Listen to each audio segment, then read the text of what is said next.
endorse that person. Well, only about a third would be more likely, and it makes no difference to about a handful. Joining us now for a fair and balanced debate, Matt Schlapp, former political director under President George W. Bush, and the president and founder of NDN, Simon Rosenberg. Gentlemen, thanks for being with us today.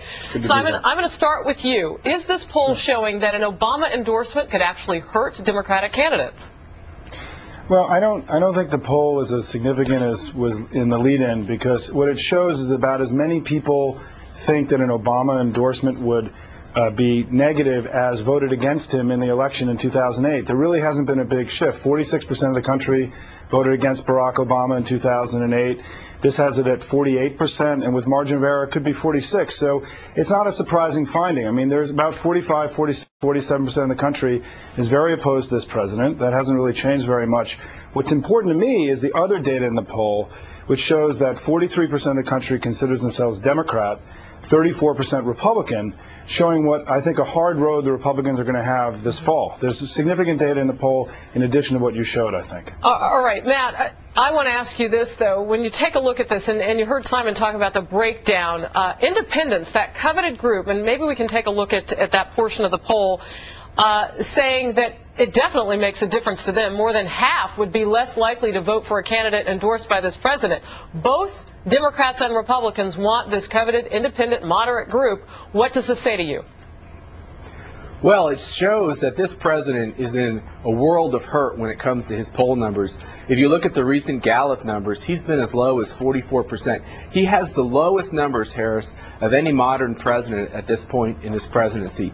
Bill Clinton had a 52% Gallup approval rating at this point in his presidency, and he still went on to lose majorities in the House and the Senate. So the idea that President Obama isn't in a weakened political position because of what's happened recently and over the course of the last year and a half, I think is an incorrect reading of these numbers. Yeah, you know, it's interesting, Matt, that you mentioned former President Bill Clinton, because isn't that who this White House rolled out when they were trying to get Sestak down in Pennsylvania not to run against their incumbent, Arlen Specter, for senator down there? Isn't that who they rolled out? They went to Bill Clinton. That's right. Rather than their own president, the guy who's the leader of the party.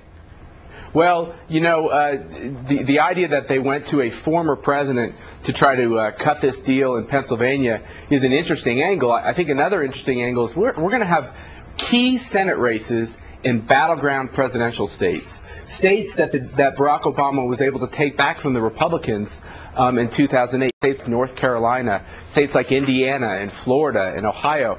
The question is, they need Barack Obama's fundraising abilities, but they really don't want him around there too close to the election if it means that they have to own some of these weak numbers that he's showing. Simon, do you agree with that? No, I think that, no, I don't, because I think that, the Republican Party, a lot of people have said this is like 1994, but it's nothing like 1994. At this point in 1994, the Republicans actually had a party ID advantage. The more people in the country consider themselves to be Republicans than Democrats. As this poll shows, 43% of the country is Democrat, 34% Republican.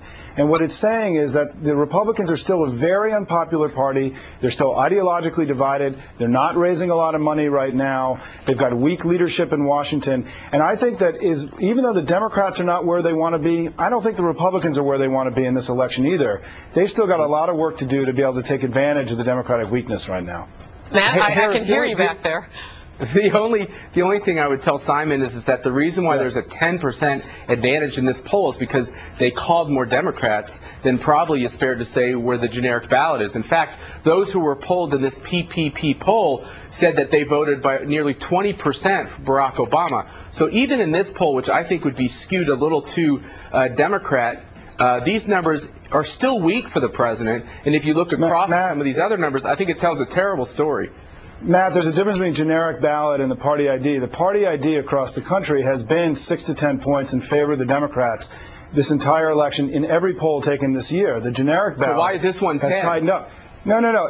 Because it's been between 6 and 10. It's 9 in this poll, which shows that the residual anger towards the Republican Party that voted them out of office in 2006 and 2008 is still there. The Republican Party is, by any historic measure, incredibly unpopular party, and that's going to be the challenge for the Republicans this fall, is that can they take advantage of the Democratic weakness? So far, I wouldn't feel so confident if I was a Republican right now that the fall is going to be a positive time for them. Ask Senator Bennett in Utah, right? Ask some of the Republicans who've lost their own primaries inside their own party. This is a very volatile environment, and I think the Republicans have a shot, but they shouldn't be taking it home to the bank just yet. We got a long way to go in this election.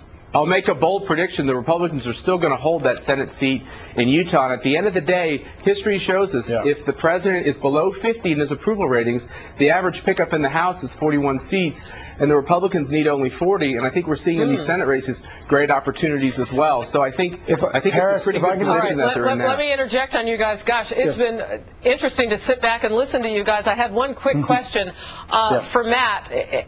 If any of what Simon is saying is going to be accurate in November, what do Republicans do to take advantage right now of what's going on? Because this polling shows that they can pick up some independents. What should the message be? Well, I think the key for Republicans is to stay focused on the fact that they want to fight the Obama agenda. And if the Obama agenda means bigger government, more government spending, more government bailouts and takeovers, that they'll stand to stop that. And that's the key message they have to drive all the way to November. And unfortunately, they have